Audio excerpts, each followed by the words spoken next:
Minas Betim promove 4º Encontro de Ciência, Arte e Cultura. Conheça o Museu da História da Inquisição, o primeiro dedicado ao tema no Brasil. No estúdio, uma conversa sobre diversidade cultural e religiosa. Começa agora o Espaço PUC, você por dentro do que acontece na universidade.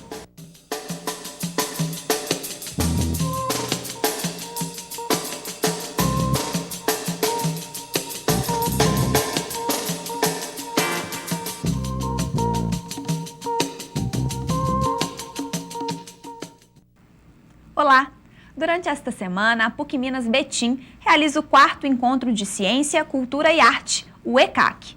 Esta edição do evento tem como tema a campanha da Fraternidade de 2012, Fraternidade e Saúde Pública, e reúne diversas atividades gratuitas, como debates, oficinas, mesas redondas, apresentações artísticas, palestras e mini-cursos. O objetivo é estreitar os laços entre comunidade acadêmica e público externo, contribuindo na construção de diálogos abertos e para a formação crítica da sociedade. Para ficar por dentro da programação, basta acessar o site pucminas.br/betim/ecac.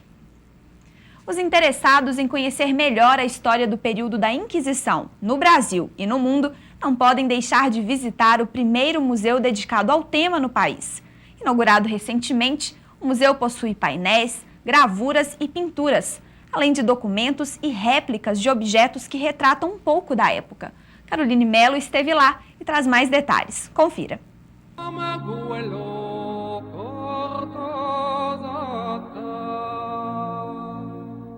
Os judeus sempre foram alvo de perseguições históricas. Desde o livro de Gênesis, existem vários relatos sobre a dispersão dos hebreus pelo mundo, devido a conflitos religiosos.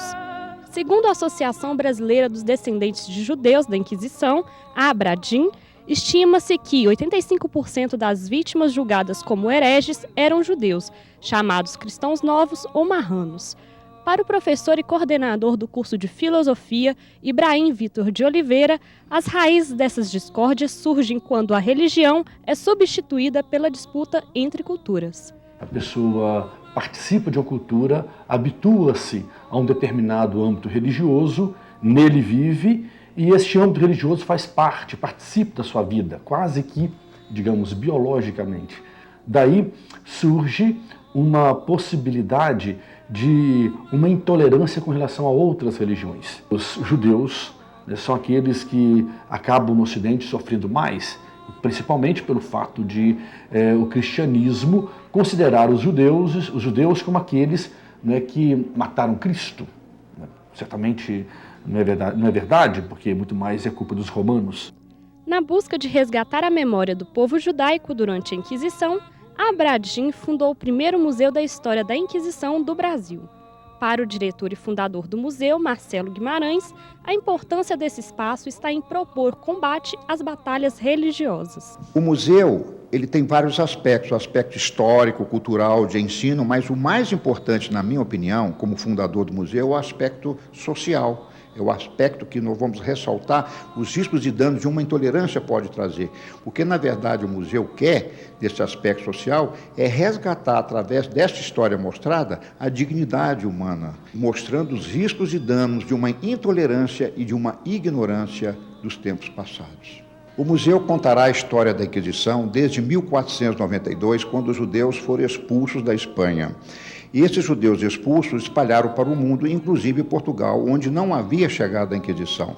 Mas com o casamento de Dom Manuel com a rainha da Espanha, a Inquisição passa a valer em Portugal. E depois, com o descobrimento do Brasil, que ocorreu em pleno tempo da Inquisição, a Inquisição aqui também no Brasil durou 3 séculos e meio. Então o museu vai contar toda essa história, desde a Espanha até o final dela, que aconteceu em 1824. Vamos contar toda essa história através de painéis e textos.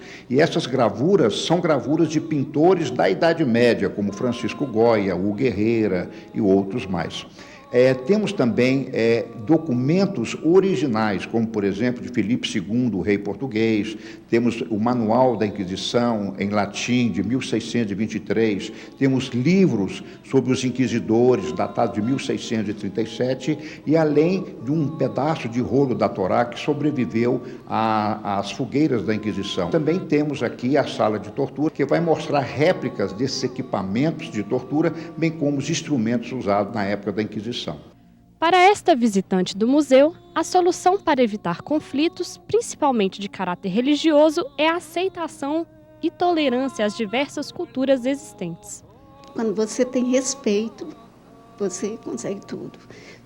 Quando o Criador disse, os justos participarão do mundo vindouro, ele não disse se era judeu, se era espírita, se era cristão, se era islã, não falou que muçulmanos, não falou quem era. Ele que vai julgar, nós não.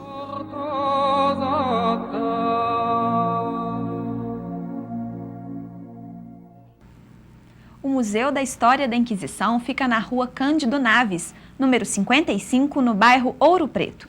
Mais informações pelo telefone 2512-5194. Como vimos na matéria, a boa convivência entre pessoas de culturas e religiões diferentes é um desafio que exige compreensão e aceitação da diversidade. Para falar mais sobre as relações interpessoais de povos com crenças e valores distintos, eu recebo no estúdio do Espaço PUC de hoje, Leandro Rangel, professor do curso de Relações Internacionais da PUC Minas. Professor, bem-vindo ao Espaço PUC. Obrigado pelo convite. Para começar o nosso bate-papo, hoje, 11 de setembro, faz 11 anos do ataque às Torres Gêmeas nos Estados Unidos, que deixou a convivência entre norte-americanos e árabes um pouco estremecida, Como que os Estados Unidos, um país de imigrantes, lida com a questão da diversidade cultural, étnica e religiosa dentro do seu território?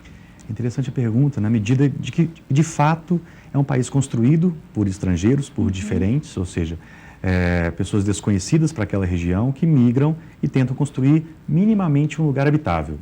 Mas depois disso, quando você reúne pessoas que você entende como iguais, você precisa necessariamente de contrapor aquilo que você entende como sendo diferente. Durante muito tempo no sistema americano, estadunidense, era o índio.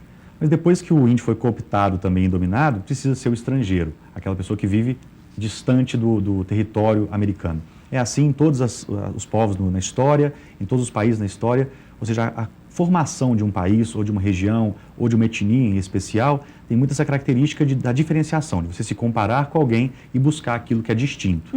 Então o americano, nesse sentido, especialmente após o 11 de setembro, reafirma um pouco essa diferença e acaba que, por esse jogo dialético, dele reafirmar que é diferente de alguém, esse alguém também começa a entender que é diferente do americano. Isso transforma a relação numa relação muito mais complicada, muito mais controversa e muitas vezes sem solução. Com relação a Jerusalém, é uma cidade sagrada para judeus, muçulmanos e cristãos. Como acontecem as relações sociais e culturais nessa região? É interessante que Jerusalém, apesar de todas as crises que eventualmente vem a viver pontuais, conflitos entre grupos sociais quaisquer, é uma cidade que deveria, pelo menos no senso comum, encontrar muito mais conflitos do que encontra cotidianamente. Quase sempre a população que migra, ou pelo menos na perspectiva de turismo, visita Jerusalém, é uma população predisposta a minimamente conviver em paz, viver seu ambiente, seu momento de iluminação e voltar para casa.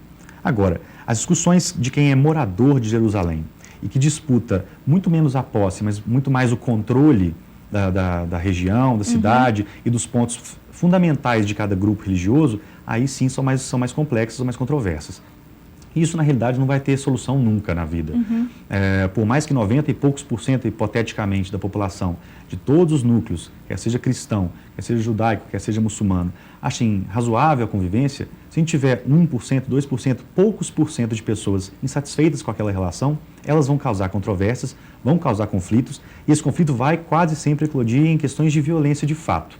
Ou seja, um grupo pequeno, minúsculo, tal qual até os terroristas de fato, que não são todos os árabes ou muçulmanos terroristas, mas que causaram problema em 11 de setembro, de fato são eles que vão causar a controvérsia internacional. Entendi. E no Brasil, como que nós lidamos com as diferenças culturais e religiosas? Bem, a gente tem um histórico até relativamente interessante, a gente é um povo miscigenado e compreende minimamente a ideia da miscigenação. Só que, se de fato a gente consegue compreender o que significa ser diferente nesse sentido, a gente continua mantendo o diferente na sua posição de diferente. Ou seja, o negro, não necessariamente por ser negro, é separado, quase sempre por ser pobre. Mas a correlação que a gente faz entre o negro e o pobre é muito íntima, muito direta, historicamente vinculada, ou seja, há uma determinação histórica. Então, para quebrar um pouco esse ranço brasileiro, a gente tem que ter um aspecto econômico de agregação, de inclusão de um grupo social, no grupo que minimamente dá conta de conviver na perspectiva econômica na sociedade, mas encontra, ao mesmo tempo, digamos assim, em paralelo, desenvolver algum tipo de política que faça que o brasileiro compreenda que não há diferença de fato.